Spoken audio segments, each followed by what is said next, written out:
Morning, members, and a member of the public, and so on. And welcome to the Exmoor NPA Authority meeting of Tuesday, the 6th of December. Just to remind you, because I get this nice red note put here in front of me, and I forget to use it quite often. Fire alarm is loud. Leave immediately if it goes off. Leave your stuff on the table. Fire escape doors are well marked, look. And the assembly's on the lawn. Point is on the lawn. Don't use the lift because you might live in it for a long time. And don't attempt to come back in until you're told it's safe. That's that statutory bit done. We'll start with item 1, apologies for absence. And I have it noted down here, actually, I read it, but oh dear. Can you read them out, please? Because I can't see the bit in the red there. Yep. Christine Lawrence. Yep. Vivian White. Marcus Cravis. Jeremy Apsley and Susan Warren. Lovely, thank you, Julie. Item 2, declarations of interest or lobbying site visits. Members, Mike Kelly. Yes, Chair. After the site visit on Friday, I was contacted by a member of Linton Town Council. Right, thank you, Mike. Any other declarations? Lovely, thank you very much. And move on to item 3, Chairperson's announcements. I have a couple, and just like to record condolences to Christine Lawrence. She's obviously not here today on the loss of her husband, Stuart. So just like that recorded, and understand that Christine's very busy sorting out affairs at the moment. There was one other as well, and just to record it as didn't before, that Somerset West and Taunton Council also just mentioned tributes to Councillor Anthony Trollope-Ballou. He actually chaired the Quantock Hills Advisory Group, AOMB, for a good many years, and his father was I'm sure a member of committee here for a significant bit of time, in quite a long time ago, way before my time. But I don't think there was anything else there, and we will move on to item 4, the minutes, and to approve as a correct record the minutes of the meetings of the authority held on the 1st of November. Mike. Thank you. Seconder. Thank you. And all those in favour? Thank you very much. And now we'll go to matters arising for the minutes, as per usual, page by page. Page 1, 2, 3, 4, 5, and 6. Right, thank you, members. I have one person registered to speak. It's Alison Kent, who's chair of the Exmoor Local Access Forum. So, Alison, please.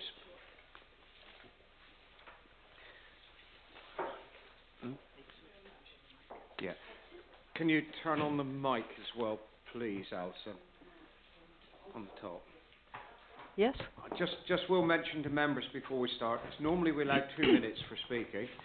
Alison was struggling to get the Local Access Forum statement in within 2 minutes, so with your forbearance, I will give her a little more time.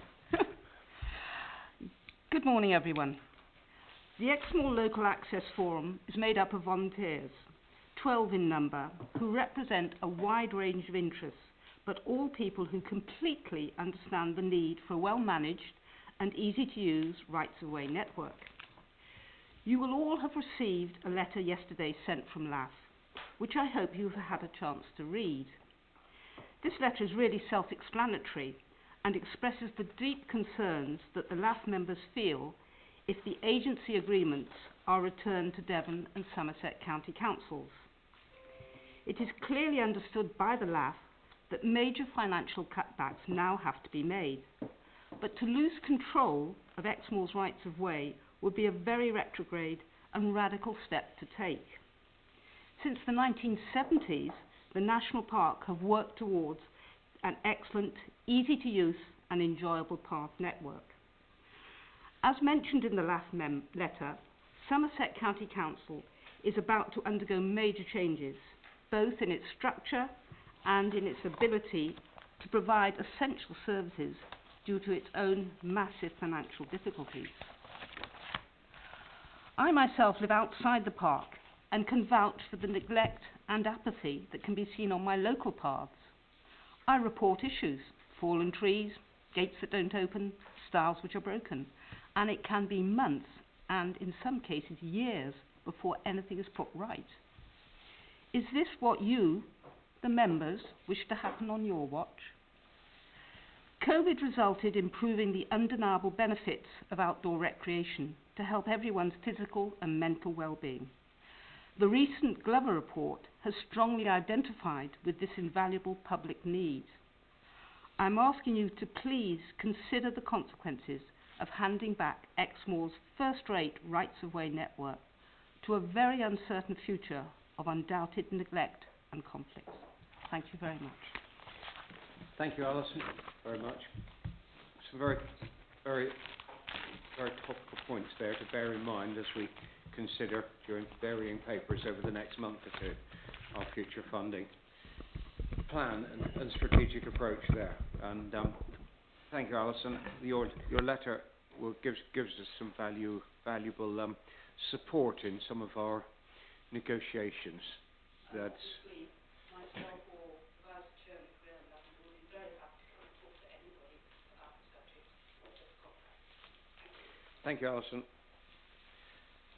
We will move on now to item 6, and I will hand over to our Chief Finance Officer, Gordon. Yeah, thank you, Chair. So item 6 is quite broad in its scope, and it covers ground that members don't normally get to see. So I think it is good practice to regularly present a charging paper to the authority. So I think it's something that we're going to be looking to do on a regular basis, although it probably won't always have this background and narrative that you see before you today. So members will be aware about the financial challenges that we're going through, and will also be aware of some of the charging practices that's been in place currently. So partly because of the sort of new environment we're working in, we think it's time to have a really good look at some of the charges that are in operation.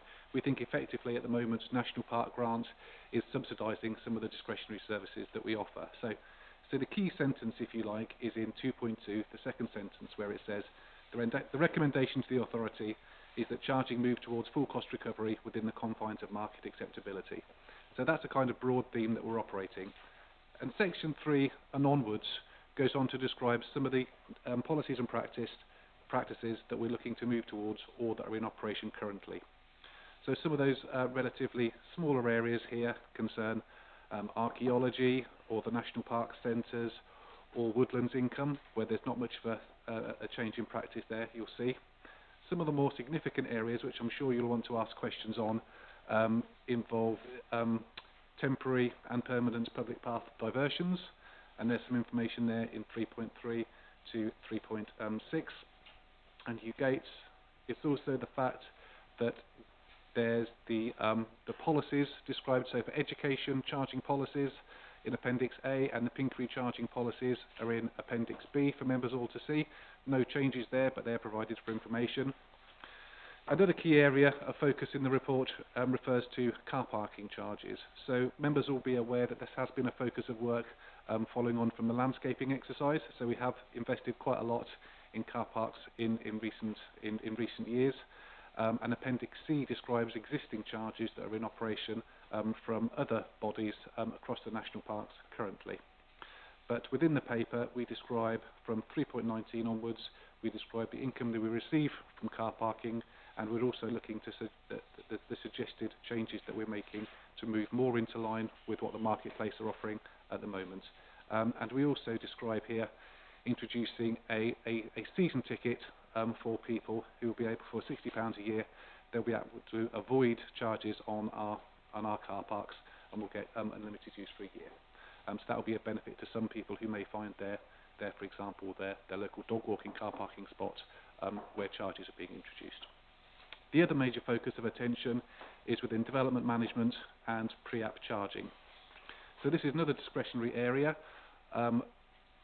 We are very much an outlier. Pretty much every other public body in the country does charge for pre-app, although having a good relationship with applicants before they formally submit an application is good practice, and it is beneficial from all sides if they have the opportunity to have that relationship. But we're very much an outlier in not making any charge. So this is about being clear on the standards that we'll be giving to applicants, but also introducing charges for the first time. So these are introduced within 3.20 and onwards, and there is a lot of detail there. And the tables in there describe the pre-app charges that are in existence currently across other national parks and across other local planning authorities in Devon and Somerset. So the recommendations, Chair, just to go back to the beginning. Yeah, to approve the charging strategy, to note the existing charging policies and practice in operation, and to authorise the changes in car parking to rights-of-way car parks and within planning. Thank you, Gordon. Members, questions? Evelyn. Chairman, I just have a question about VAT, because some of the charges we outline are small, but VAT is shown as being chargeable, and then some of the other charges, it's not clear whether VAT is included or not, for example, at Pinkery. And so I'm just wondering, certainly some of our charges seem very reasonable. The planning charges, where we're generally dealing with commercial operations or farmers who can claim back VAT, is it possible to look at the charges and add VAT rather than net it off what seems to be a very reasonable charge? So there's two questions in one. Well, the prices shown are the prices that will be for the consumer. So that's the price that they will have to pay. And so, for example, for Pinkery, sometimes we net off that, and sometimes we don't. It depends on whether it's an education service that's provided or not. So it's essentially an exercise of law, what we do in these situations. So it's not really the. So some of the charges that are mentioned will have that taken off or paid over to the Exchequer. Yes. Yeah. Okay. Evelyn. It'd be nice to see it all consistently so that we understand, when you're presenting it, whether it's inclusive or exclusive of that, I think. Okay, thanks. 20%, it makes quite a significant difference in some of them, doesn't it? John Petranos, then Andrea. Thanks. It's really a process problem, question. At the end of your introduction, Gordon's introduction, he talked about us agreeing the car park charges, say, as part of it. I didn't read the recommendations like that. I'd kind of assumed that this was outlining the general approach and that there would be a later report giving the whole budget situation when the budget would be agreed. Because you won't be surprised to know that obviously, you do know that government policy seems to be that local service deliverers, like councils and national parks, will be the ones that will be seen as the bad guys for making cuts and putting up prices and doing things that government doesn't necessarily want to do. But so when we are putting up car park charges, the car park charges here, I noticed, just because I happened to have been looking at it recently, for North Devon, are this year's car park charges rather than next year's, and presumably this would apply to next year, because North Devon Council is being forced to put up car park charges for the same sort of reasons that you outlined in the paper. That was all. So will there be a separate paper, or is this it? This will be the basis of charging for next year, and we are aware that we may be slightly behind the curve if others are looking to increase theirs. That's very much a possibility, but this is in a sense a generational change, because and because we don't revisit charges regularly, so this is a sort of a larger, broader one-off paper to sort of bring things back onto a consistent basis, and then on an ongoing basis you'll see a table maybe as an appendix in a budgetary paper that will simply show the charges to be reflected for next year, for the following year. Sorry, can I just follow up? Yeah, of course. It just strikes me, for example, in the bit I represent, in the Valley of Rocks, there's a picnic area there where the National Park charges the parking, and either side of it, almost, there's two other car parks, and they'll be charging £1.30 for the first hour, and the National Park one will be charging £1.10 for the first hour, which is kind of off kilter. Well, I think the intention is that it mirrors the Lynmouth and Lynmouth Town Council charges that we're operating. Which will be 130 next year. Yeah, I mean the pay. I mean it does. The table in 3.21 does describe the Valley of Rocks current charging and future charging mirroring Lynmouth and Lynmouth. Oh, I got it wrong. Sorry. That's okay. Yeah, mirrors Linton Lynmouth Town Council. On page 6. Cool. Sorry about that. Fine. Yeah, exactly. That's a bit of a rarity. My apologies. Andrea next, and then. I'm sure it's the Andrea Davis charity. If there isn't one, yeah, Caremore. Yes, I think it's £100 actually. Two things. So first of all, can we go back to the table? Sorry, this is the only two way of doing things online. Is you can't. I can't see your pages. The table about all the other car parks. There's Brendan's mentioned, and there's a little asterisk at the bottom. I just want to make it very clear that they don't have a charging regime. There is an honesty box. Frankly, I suspect a lot of people don't put anything in it. And I'm putting my hand up here. I go to their parish council meetings, and never yet, in all the years I've been going, have I put £2 in their honesty box, because it's never occurred to me. But I don't know. I mean, I just wanted to make clear they don't have a regular income. And then I just wanted to ask a question about the planning proposed charging. And I'm just going to say, well, clearly, because I live in North Devon and I represent people in North Devon, as does John, I was just slightly different to John. I live inside the park, but clearly represent both sides. So we've got villages that are split, Kentisbury. So some of us are in, some of us are out. I'm slightly wondering how we came up with our proposed charging as compared to North Devon. So, for example, I noticed that agricultural development, if you happen to be in North Devon, is between 140 and 220, and we're charging 100. That's fine. I would rather see the do I need planning permission, because that's a question that somebody, an ordinary householder, might ask who isn't going to be able to claim it back as VAT back or whatever, or even put it through their business expenses. I would rather see that set at the £50 in line with North Devon, and I realise that West Somerset, or it will be Somerset Council, is different, but there's something about it would be better if it's going to be difficult to say why is it £10 dearer for such a basic question, and I'd rather see the businesses who can put it through their business accounts rather than the average householder who might just want to say, can I build an extension or whatever. So that's just a point I wanted to raise. I mean, the point I would make in response to that, it depends on the exact offer between different authorities, and different planning authorities may provide more to answer that question or less. But do you want to come in there, Dean? Yeah.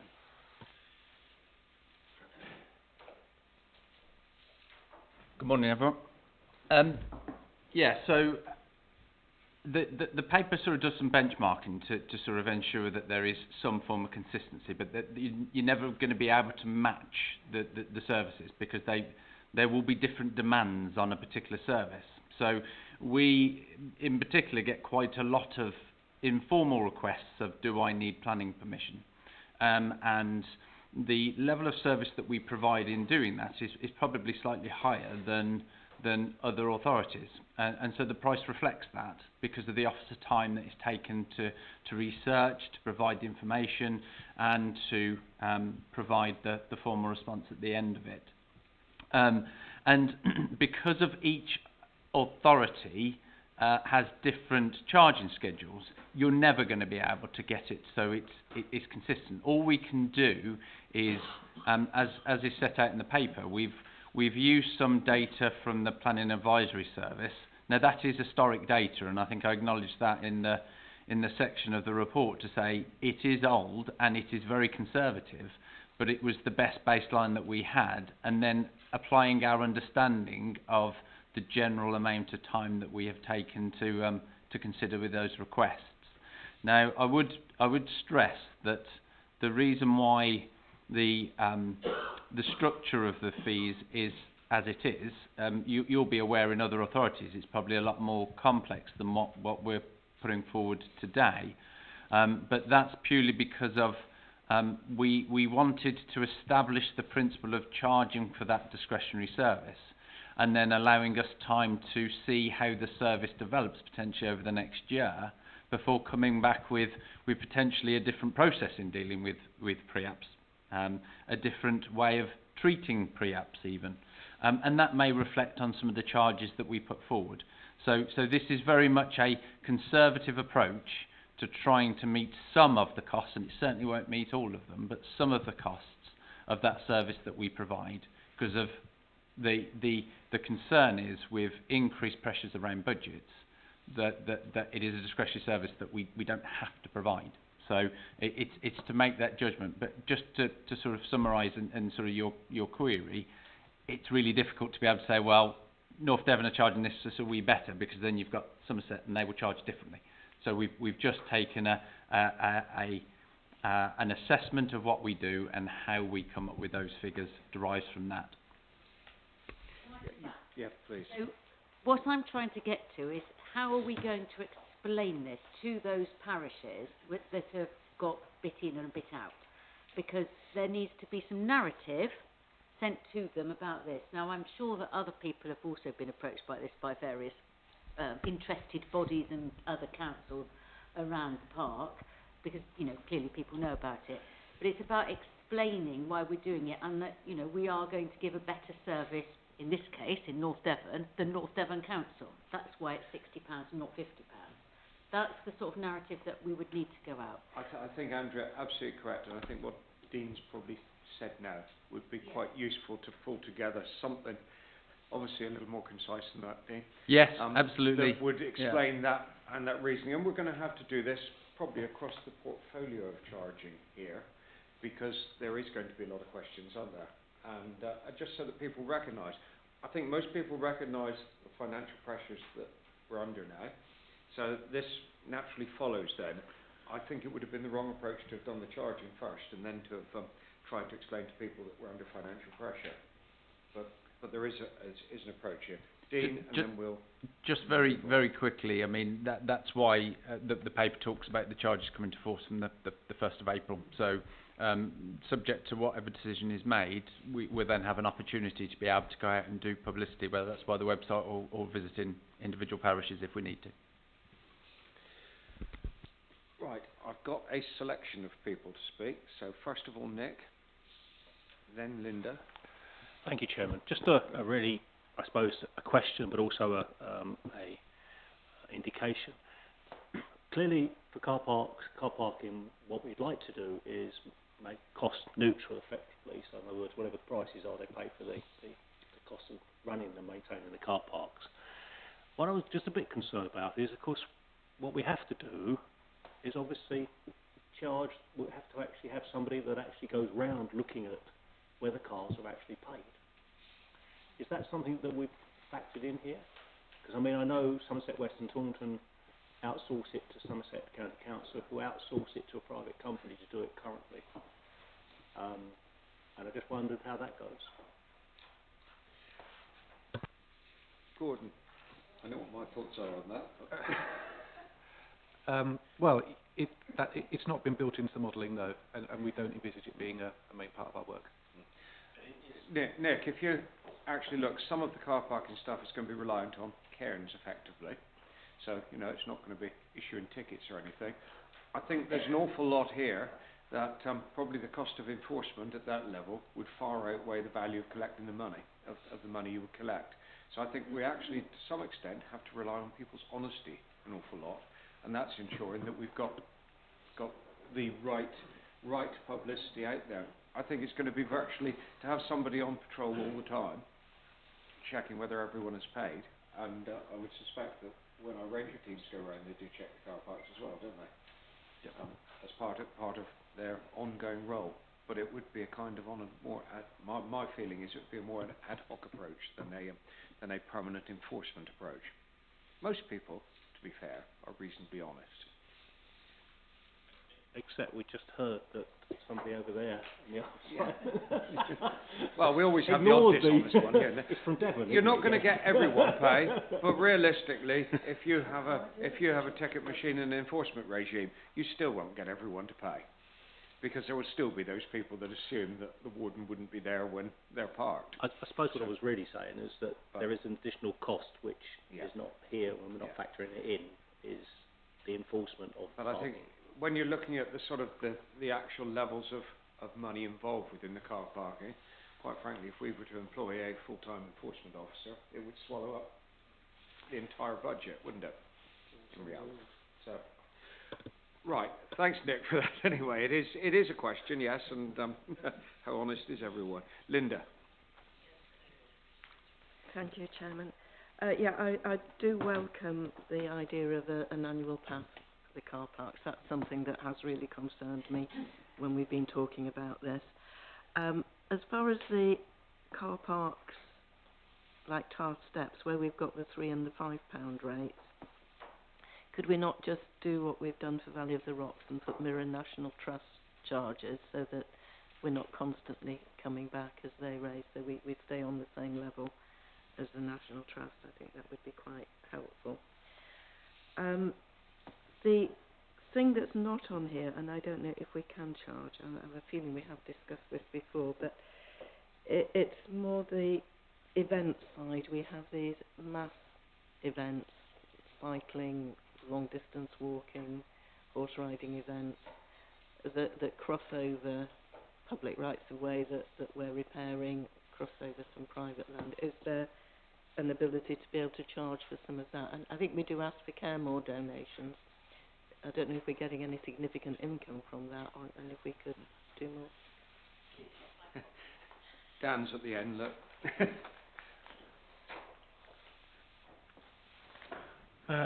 Sadly, we don't have the ability to charge as such, only if they're using permitted paths on our own land. In terms of public right-of-way, you can't insist upon a charge, and obviously on land that we don't own, we can't. But as you say, instead of that, we always encourage any event that we communicate with to make a donation to the KMO fund, and a lot of them do. We sort of suggest £1 per participant, typically, and a lot of them do make a donation. But yeah, we can't insist, unfortunately. Yeah. Thank you, Dan. Stephen. Thank you. I'd just like to talk about the pre-app charges, if I may, as you might expect. I fear they're sadly inevitable. We've resisted for a long time making charges for pre-app advice, because I think we've always taken the view that encouraging people to discuss planning applications in advance did mean that in the end we ended up with a better standard of application. But nevertheless, times move on, and I think therefore it is important that the level of charges is set at a point which doesn't deter applicants from coming forward. I think it is very important that we still encourage people to get pre-app advice, because they see that the actual charge is good value. It does mean that it is absolutely incumbent upon us to maintain the very high standard of advice that we've always given, because now people will be paying for the service, so they will expect that it will be a good service, and so we have to make sure that we keep the level of advice as high as it has always been.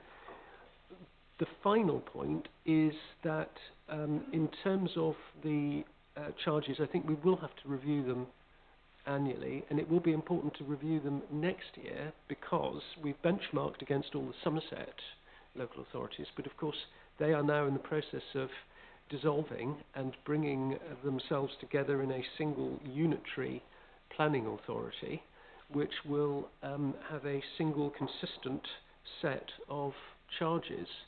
And you will note from some of the other local authorities in Somerset that they're actually very high, much higher than Somerset West and Taunton's.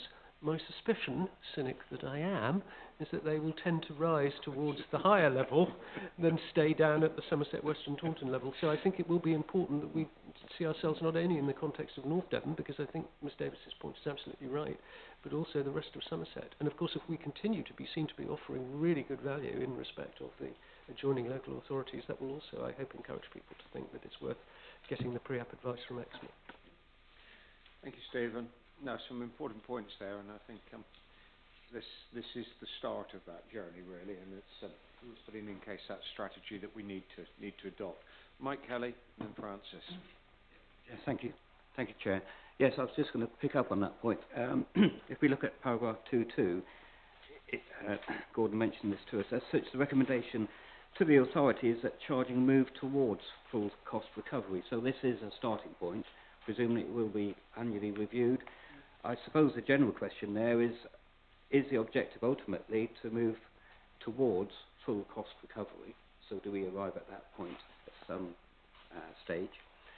And just in terms, again, as you'd expect, in terms of the charging for pre-application advice, you know, it's a requirement on the standard national application form. There's a question that says, have you entered into pre-application discussions with your local planning authority? So it is recognised by government as good practice, and it seems to me quite reasonable that we should be charging for that, as it's such an important part of the process. So I'd fully support the introduction of those charges. I'm personally not so worried about what they're presently set at. It's more important that we actually start doing it. It's an evolving process. So fully support it. We need to get the agents to buy into this process as well, so communication is going to be quite important. And from the experience of those of us from North Devon, we went through a similar process some years ago, and we budgeted about £12,000 in anticipated income. With the communication with the agents, the view from the agents came back was, if you're giving good responses, and that's been mentioned already, we fully buy into this, and the actual consideration is that we received more than 3 times that budgeted income in the first year, because we had the agents with us, so they supported it. So it's important, though, that we do make sure that agents fully support the scheme. And it means, of course, that all the work undertaken by the officers, right through from the validation, do I need planning permission, through to professional officers, it's recouping some income for the authority, because at the moment that isn't the case. So a lot of that work, we mentioned 450 pre-application inquiries, that's not actually resulting in any income coming to the authority. So there is an opportunity here, and it is in accordance with government best practice. So I would certainly say that we should be doing that. I would see that the levels that have been set, they don't seem unreasonable as a starting point, but subject to review. Thank you, Mike. And do you want to respond there? I was just going to say very quickly, I think pricing is always going to be part art, part science. In reality, I don't think we can ignore the sort of broader environments that are taking place, and members will be aware of other pressures in people's lives and in agriculture and in businesses locally. So, but you'll see those charges on an annual basis. Have Francis, then Jeremy. Thank you, Mr. Chairman. Yes, it is an art, not a science, and it's all something which nobody wants to do, because we'd all like everything to be free, but there are advantages to charging, and I think the things that Stephen and Mike Kelly have said about planning advice and the standards are absolutely right, and I'm sure that there will continue to be perhaps we know that advice is advice, it doesn't predetermine the decision, but nevertheless I'm sure that the bringing together of the high standards of advice and the reactions after an application has been made to be consonant will be something that will be very clearly marked in people's minds, and so I do support that, albeit reluctantly, as we all are. the other thing is really perhaps a little trivial. Not only did I not realise there was a charge at the Brendan Village Hall car park, 90% of this committee has not ever realised that when they park in the Village Hall car park for at Porlock for site visits, that is a charging car park. And I have seen that not paid for by most of us at times, and and surprised when one of us has gone and paid. The other thing is we do have to be, I think, realistic about charging. I will say again, if you think you're going to charge at Haddon Hill in any particular way, you're going to have to put yellow lines down a mile of road on either side of the road. And I don't think we would particularly wish for that. There is one other car park that I'm concerned about, and that is Exmoor, and that I think there's a plan in motion will be submitted. I think that's a debate for them, but just to mark up, I think there's a concern there. And the last point is, no, of course we're not going to employ our own enforcement person, but it might be worth exploring this joint scheme that, I don't know whether there is one in Devon, but there is in Somerset, where all the local authorities together have a scheme which deals with on and off street parking, so the police don't do any of it. On and off street parking, which means that at random intervals somebody might turn up. Now, the cost of that will be quite different, and it might be worth just discovering what the occasional person coming in on when they're doing their rounds of other people's car parks and on street parking would be, and whether we wished to consider that. Thank you, Francis. Gordon? I mean, just on a related note, I mean, we have found that the way the information is presented, and with additional information on the charging boards, does make a real difference to how much income is collected. It doesn't need to be simply going around finding people, Thank you, Jeremy. A couple of points, please, Mr. Chairman. The first on the planning and consultation. I regret it would happen, and the bane of our lives are retrospective applications, and I fear that there will be a increase in those. And I think we have discussed previously whether there is any way of recovering costs for the fact that an application is retrospective. It's probably not in our gift. It's probably the central planning body, but that's one point. Another one is just an inquiring mind. I notice that there are charges for temporary closures of public paths. Are there charges for closure of access land? Is that something that we administer? And if there isn't, why isn't there? Dan, this is your area, definitely. For access land, that's handled on our behalf mostly, with a service that we pay into to Natural England with the Oasis system. But it's not something we've explored in any detail to see whether we want to change that or look at it. The word pay into suggests that there's some recovery should be required. Yeah. All right, well made point. Dan will undoubtedly consider that. Give him opportunity to think about it. Were there any other comments before we move to recommendation? Eric. I nearly forgot you, Eric. Yeah. I wouldn't have been forgiven for that, would I? That doesn't matter. That doesn't matter at all. Yeah, I was going to preempt you and move the recommendation. Just with one comment on the pre-application things, which I'm sure, I guess Dean's well aware of. I've personally seen situations, pre-app advice given, time elapses, officers disappear, come and go, and by the time you get round to an actual application, dealing with it, 12 months, maybe 18 months, 2 years later, some things have changed, and that pre-app advice is not applicable at all, and that causes quite a bit of consternation with the applicant. It's just, I've seen it happen a handful of times. Yeah, there's no actual explanation then that the authority can give. It's just to be aware of that. That's all. Right, thanks, Eric. I suppose that situation would arise whether you paid for it or not, wouldn't it? So, Evelyn. Sorry to come back again, Chairman, but I just wondered, is there any flexibility in these charges? Say some unknown at this date charge emerges that makes our charges actually out of kilter. Is there any way that the officers would be able to be flexible with charges, or are we holding them now for the next 12 months to the charges that we're agreeing with? I hadn't thought of that, in terms of providing that. So sometimes you see these reports, don't you, where things can be delegated to the chief exec. I can't imagine anything being that sudden and that dramatic a change in year that we would need to change it in reality. So I mean, things don't change. I mean, if we change it again in 12 months' time, I don't think. Well, I was just thinking, like the adventure activities licence might go up from 1,000 to 3,000 or something like that. That we've got no idea at the moment, but that's a quango that may very well be told to have cost recovery.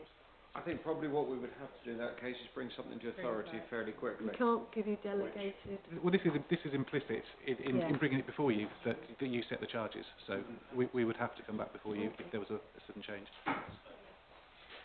Thank you. Had it moved? Mike, second.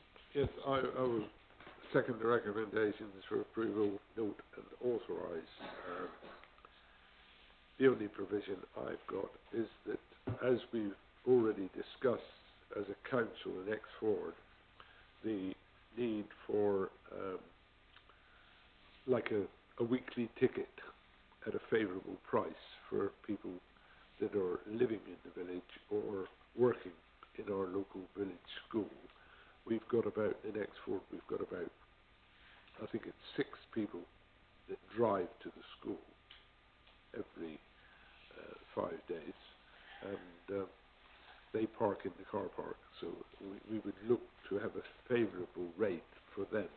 But I've already discussed that when we were negotiating, or discussing, I should say, with the representative from the National Park that came to talk about what was going on.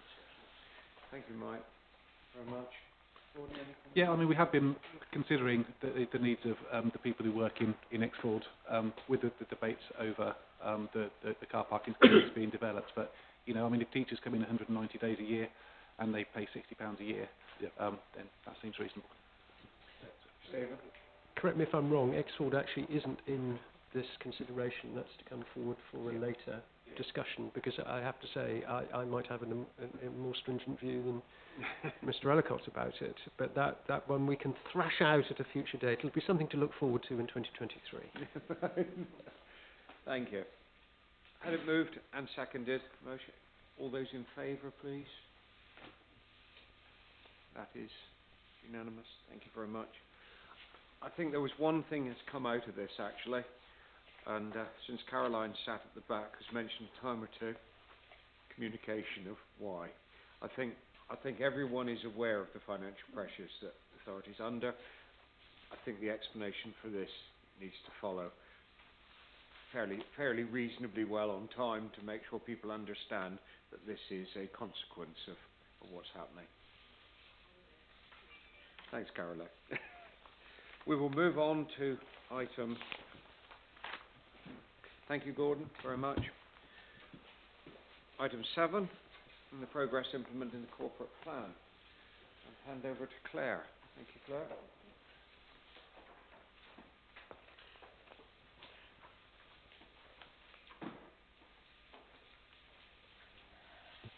Morning, members.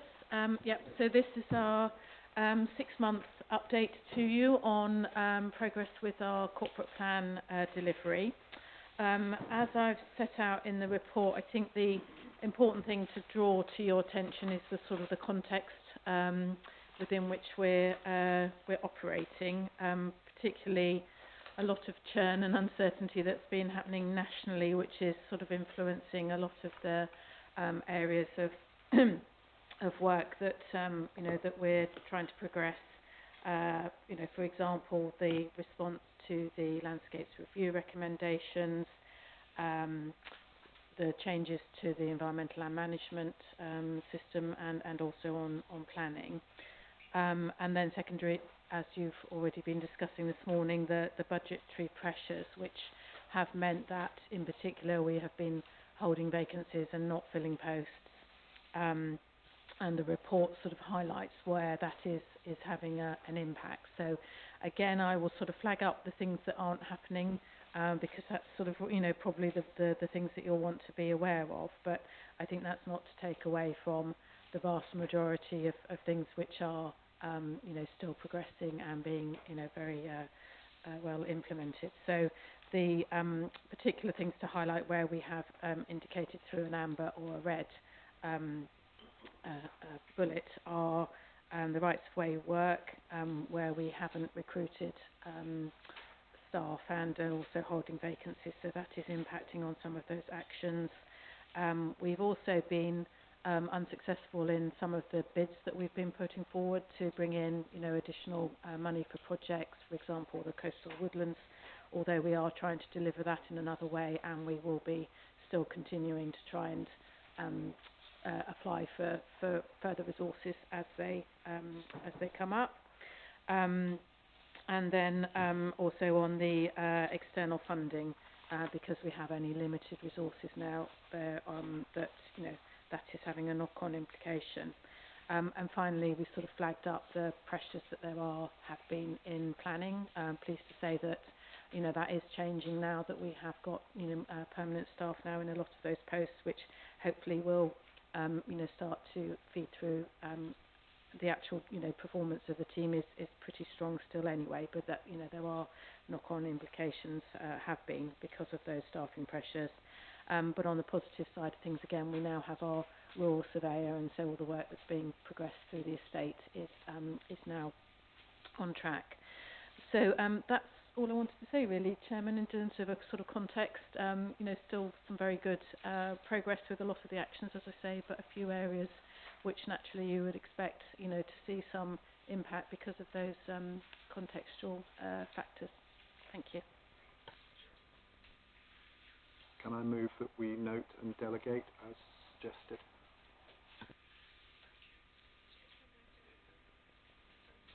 Can I just add that I think it's been a phenomenally successful year so far by the looks of this report, considering the circumstances with lack of staff and all the extra work piled on in future planning. So I'd like to say well done to all the staff. The only question I've got is that at some point I would like to just see, in view of my question earlier, where the care more money comes from, what areas, just a slightly more detailed report. You know, how much are we getting in from centres and events and so on. But yeah, well done to everyone. Thank you.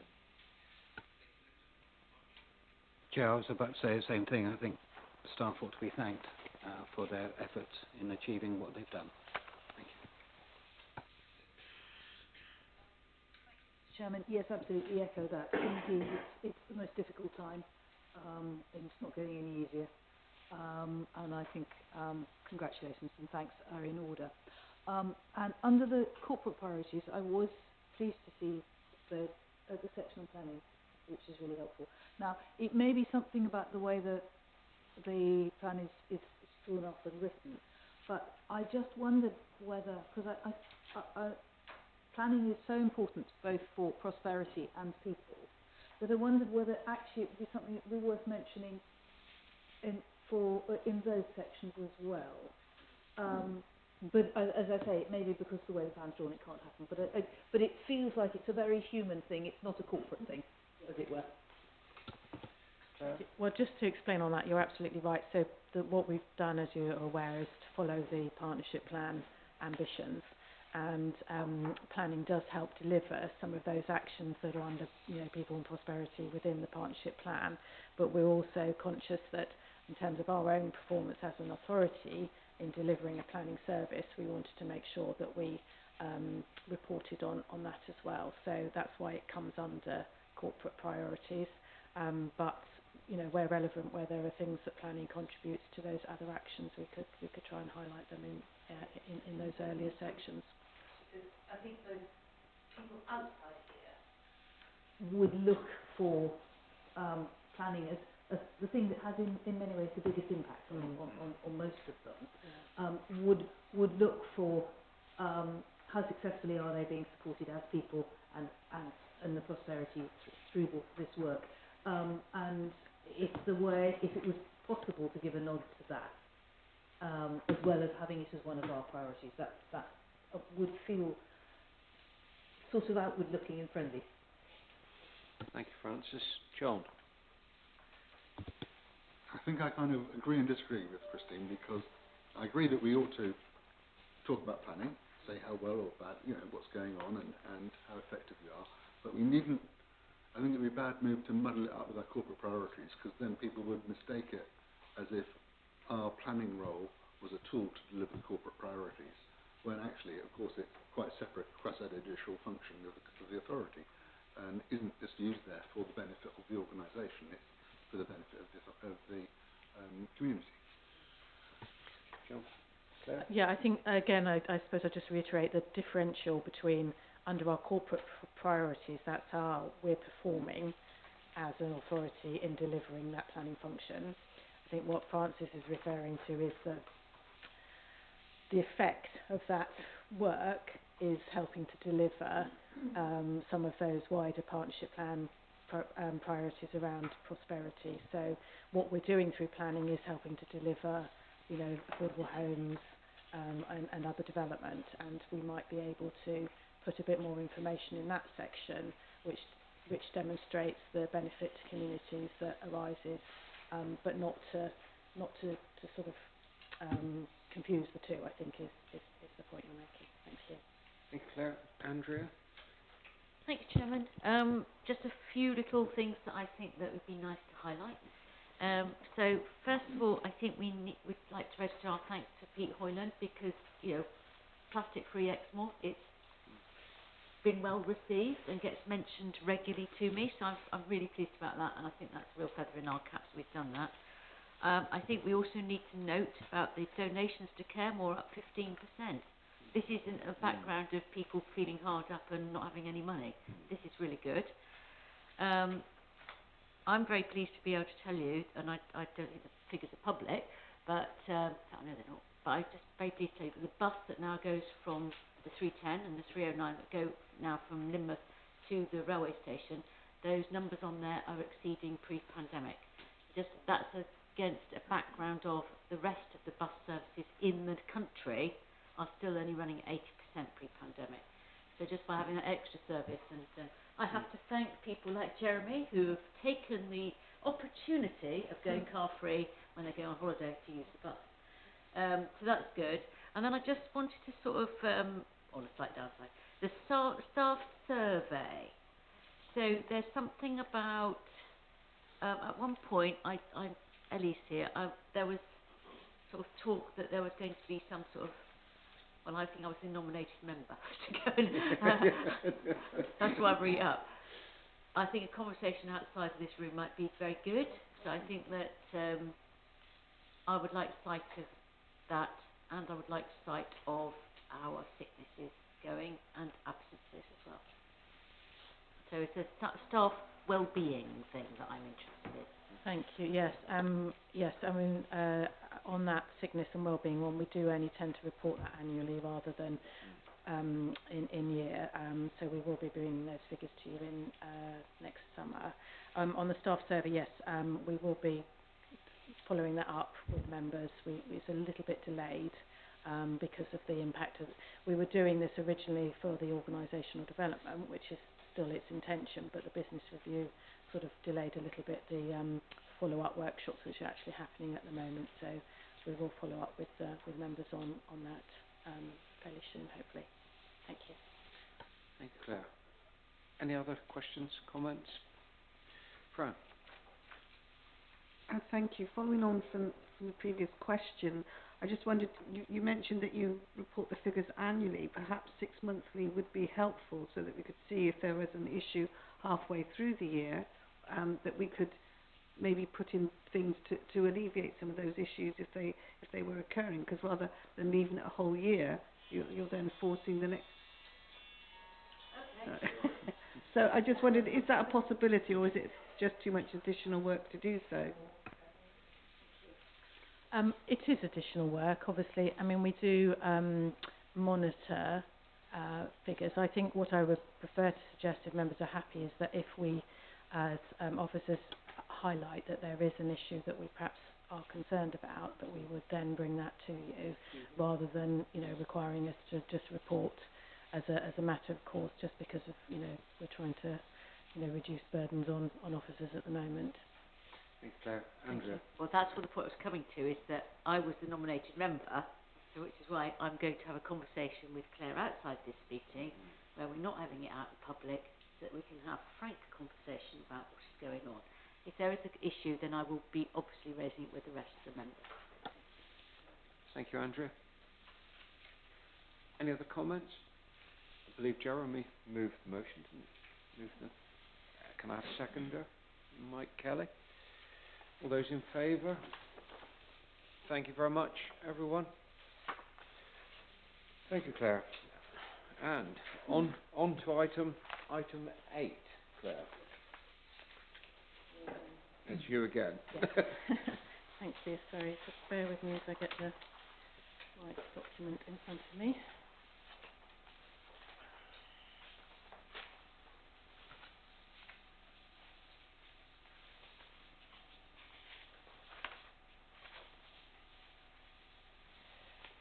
Okay, so members, this paper is bringing 3 recommendations to you.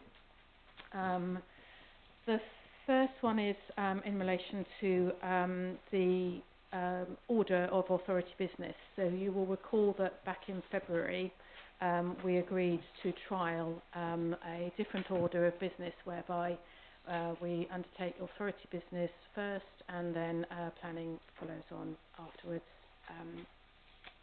That has been successfully implemented over the last few months, and the recommendation before you is in effect to make that permanent. I have to, in order to make that change permanent, we do need to change standing orders, which sets out the order of business in section 6. So I have before you on page 2 of the report, paragraph 1.3, a box which is the text from standing orders under item 6, which gives the order of business, and you'll see there that in effect that it changes the order so that planning comes at the end of the other business. I need to just clarify to you, in case there was, well, to avoid any confusion, that these changes are then in addition to the next recommendation, which is another set of changes to standing orders, and so they are not included in the appendix, in Appendix 1 in the track changes, so these are in addition. The second recommendation is basically, you know, that we undertake a periodic review and update to our standing orders and scheme and delegation. So our solicitor and monitoring officer has reviewed these and identified a few changes that we needed to make sure that these were up to date. They are fairly minor changes. They're just to ensure that the efficient running of the authority. There is a specific change in terms of disciplinary action. That was again just to clarify, particularly those officers that referred to, and some changes to the regulation of contracts appendix, which were needed because of changes to procurement following us leaving the European Union. These changes, so that are set out in Appendix 1, have gone to Standards Committee, and it is the Standards Committee that is putting these before you as a recommendation for adoption. And then thirdly, the other changes that we are presenting to you, and Gordon is here if we wish to ask any questions about, are in terms of our financial regulations. So again, this is just good practice that we review these regulations periodically. We haven't actually updated them in 7 years, so it is, you know, about time that we do that. Again, they are fairly minor changes. They're not changing our overall approach or underlying principles, but just reflecting changes to legislation and procurement processes, etc., and a few other minor changes which are set out in section 3.4. So yes, those changes are there before you. Happy to take any questions for you to approve. Thank you. Thank you, Claire. John. Thanks. Yeah, I'm more than happy to move the recommendations. I mean, as Claire's mentioned, the recommendations 2 and 3 are kind of tidying up procedural, mechanical type things. And for the people I haven't talked to all members, but for the members I have talked to, most, if not all, seem quite pleased with the way things have been going since we've changed the order of the agenda. And so I think that's entirely sensible as well. So I'm happy to move. Thank you, John. Francis? Thank you, Mr. Chairman. Yeah, most of this is tidying up and perfectly appropriate and right, and thank you very much, because it's a detailed and tiresome task, taking out EU everywhere, and etc., etc. And most of it is like that. But I want to put on record that I question very strongly the propriety of what we're doing over planning.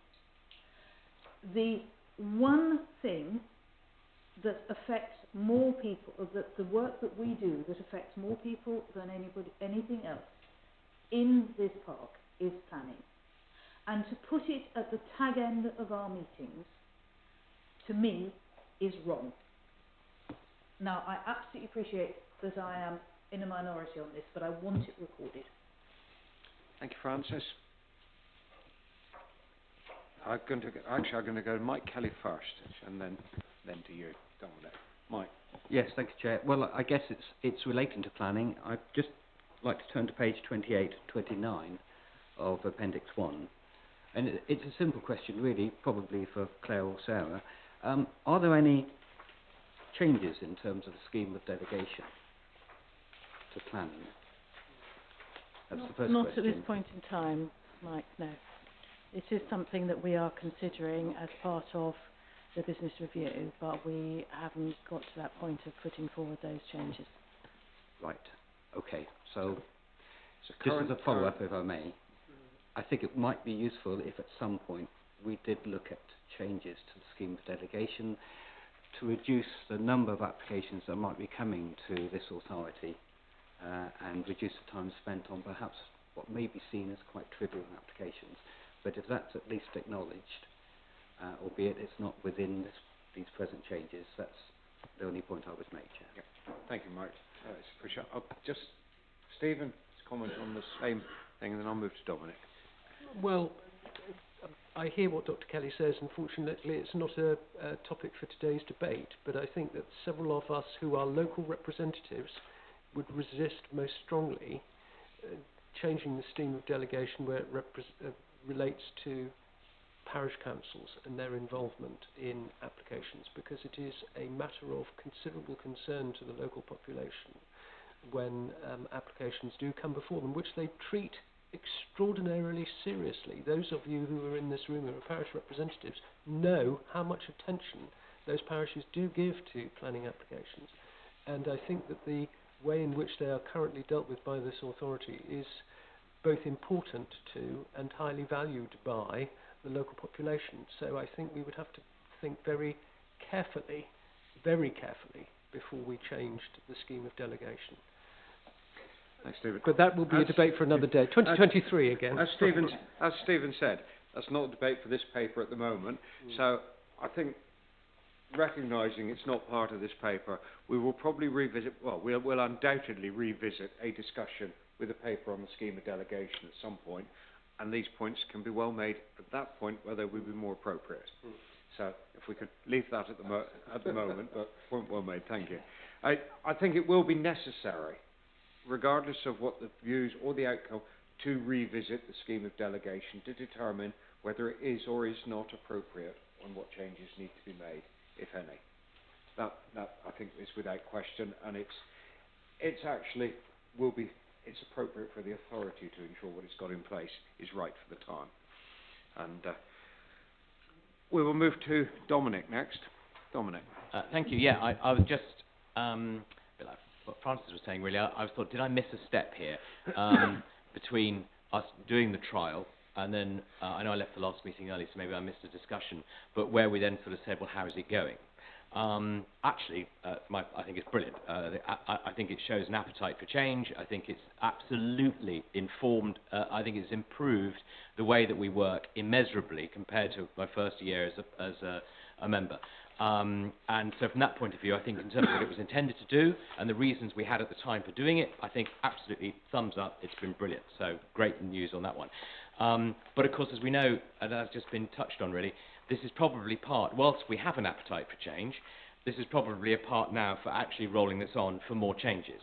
That I think is good, and I think and one of the ways by moving the meetings around actually has enabled us to have those sort of more substantive discussions and also realise that Francis is absolutely right, but of course it's the policy that we need to take as the most important thing here, rather than the minutiae of what are, as Mike says, sometimes quite trivial decisions actually, which otherwise were just taking up much too much time and the wrong priority in the meeting. So I think that's good, but I say I think that there's a next step now, and I think part of that is going to be, do these meetings need to happen every month, as we said before, and also on the planning for that scheme of delegation, I completely agree, is having another look at that and really seeing is can we just try and make this, to really direct this to the more sort of important and substantive decisions that should be brought before us.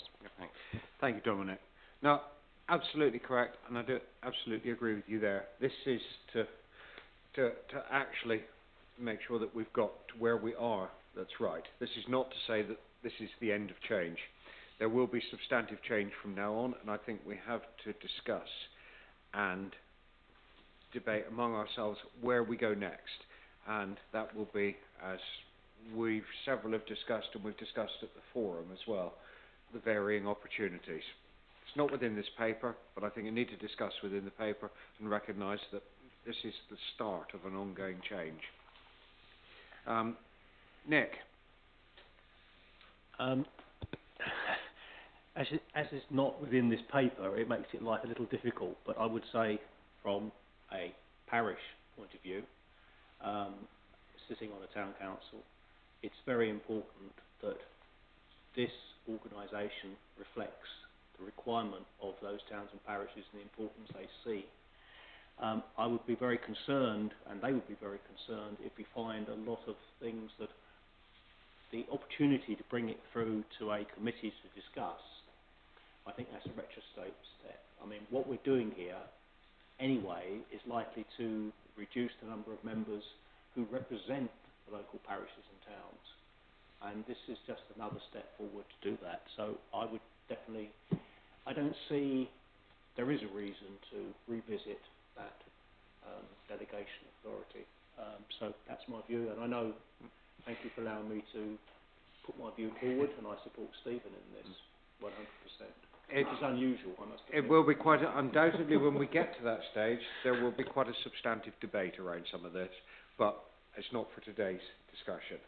That's not part of the paper currently, but the points are well made. Andrea?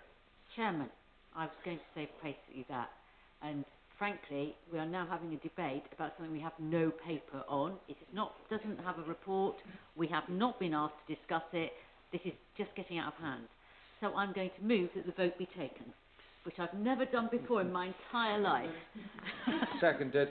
Are you going to second the... I will second it, yes. Right.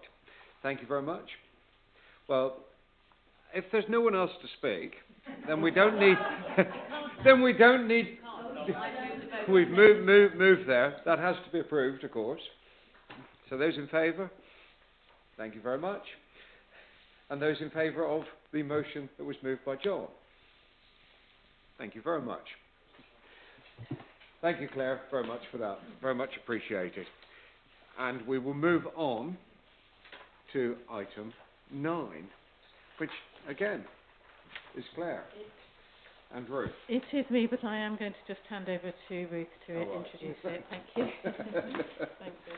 Thank you. Ruth, over to you. Thank you. Hello. So the paper in front of you is to consider updates to the Statement of Community Involvement, or SCI. The update is from a previous version, which was to reflect changes that were needed because of the pandemic. So this is effectively a revised version which goes back to, if you like, more normal ways of working. The SCI is a statutory requirement setting out how the authority will consult on planning applications and planning policy documents. I don't think you need to necessarily at this point go into any more detail on it, just to note that it's the basic kind of what we are committing to do. It doesn't prevent us going over and above that, and the recommendation is that members note the contents and recommendations of this report to adopt the SCI as the key document for how the authority will involve, engage and inform local communities and stakeholders in respect of planning applications and planning policy documents. Thank you, Ruth. Andrea. Well, there isn't really any discussion to be had on this because we have to do it. So I'd like to move the recommendations. Thank you, Andrea. Mike? Any questions, comments, Francis? Can you turn your microphone on, Francis? I absolutely get we have to do it, and thank you very much. Again, it's a detailed piece of work that has to be done. What I'd like to know is it making any changes from our current practice?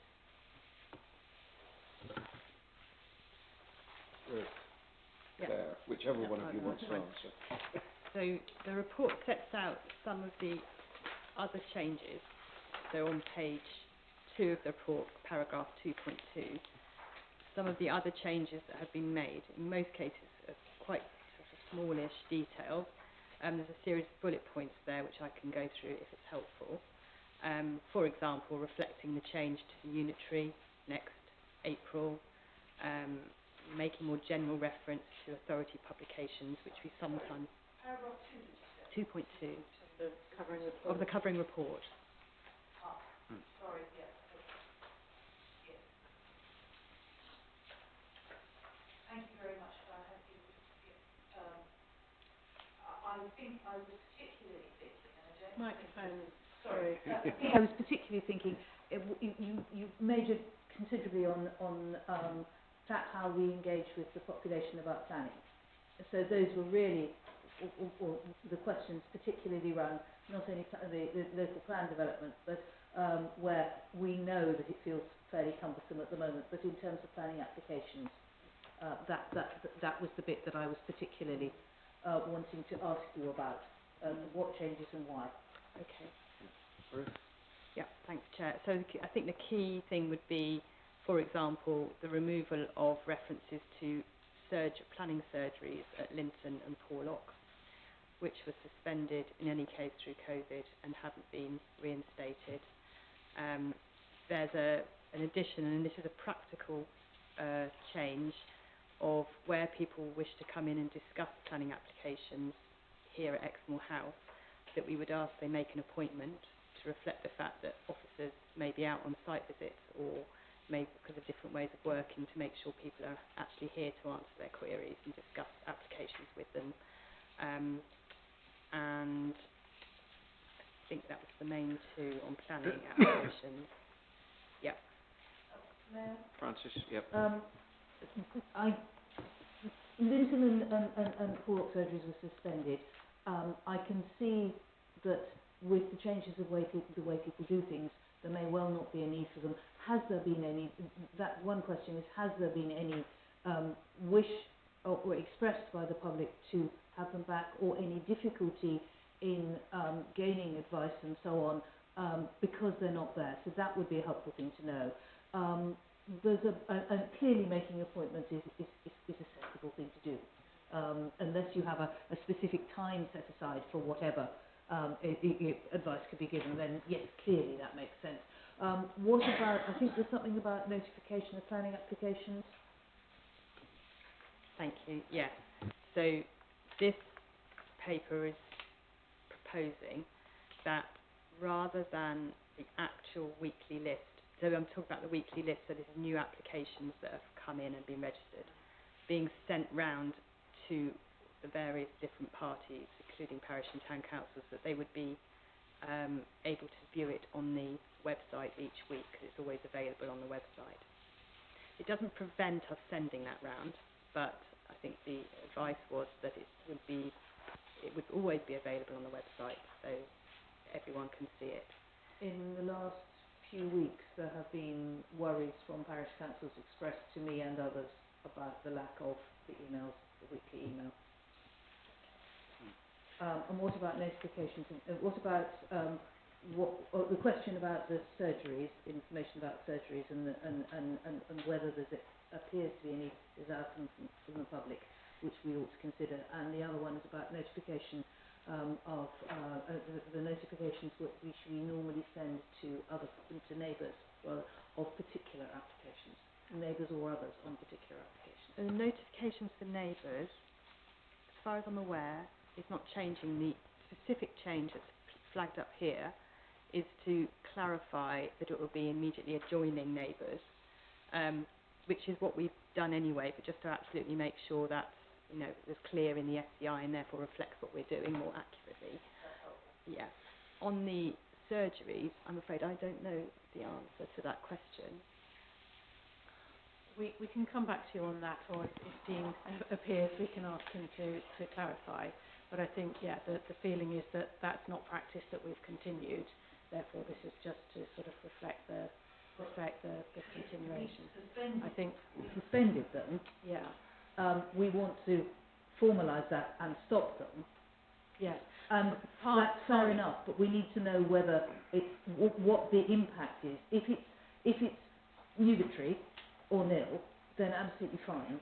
But if it's not, then we ought to think about that. I seem to recall a statement by Dean a while ago around that, highlighting that prior to the pandemic, that the planning surgeries were becoming increasingly used as agents for their liaison, which was not the reason they were set up. They were set up to link with people, and we were getting virtually no private individuals and pretty well all agents using them as part of their process.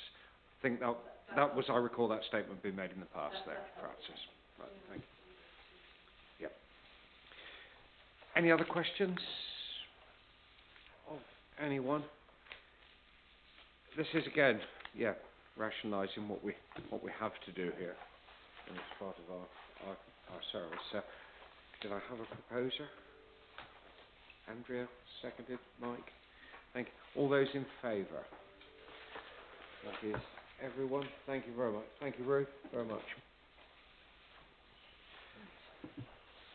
We will move on now to item 10, personnel update. We have some starters. Most of you, or pretty well all of you, I suspect, have now met Caroline, our comms officer, sat at the back there. Dropped right in at the deep end, I think, at the moment, really, but doing a very, very good job so far. So, hope it hasn't put you off. Eric. Just a simple question. Does that mean that those of us who can get the station, that it will be no longer worthwhile of a Saturday morning, whatever time of the year it is, making a cup of tea and going back to bed again? That's to listen to the early morning Radio Dem programme. Is that the case? It stops or it continues? Actually, I can answer that if it's helpful. Just to reassure you, it's very much a ring-fence thing in terms of conflict of interest between us, sort of bosses, so we don't talk about Exmoor on my show unless you guys permission us to separate from what I can do that. But please know that it's useful in terms of contact, or I can give information to other shows. We've had some lovely interviews in the last few weeks. Yes, I will be doing a Saturday show now. I'm hoping to potentially, for all of the shows, particularly because I've done zero fixed term contracts there, I can't keep track of that just yet. There will be a lot of changes at the EDC next year, a huge funding cut as we have here, and there will be a lot of networking of community radio. It's all in the proposal at the moment, it's not being fully considered, but it's very likely that there will be a lot of networking, so eventually I will probably not be doing that, but I'm not sure what the timeline is. But for now, thank you. For your bedtime routine's sake. Yeah, that's right. Thank you, Caroline. Got Andrew Spears, the Permanent Planning Officer, appointed, and Daniel Day Robinson as Assistant Planning Officer. Our planning team is gradually returning to a reasonable level of strength. And an Assistant Woodlands Officer on a fixed term contract, Bettina. Over the page, those that are leaving us, Yvonne Dale has moved on to Mid-Devon, I believe, isn't it? Harry Britton as Seasonal Rangers, end of season fixed term contract. And Trevor Short, our Enforcement Officer, a resignation there. So I have to thank Trevor for all his work. It's definitely not the easiest of jobs, that one, for certain, for anyone. And he's put an awful lot of time and effort into attempting to make sure compliance is what it says. I've not been notified of any other business of urgency, so at that point we will close the authority meeting.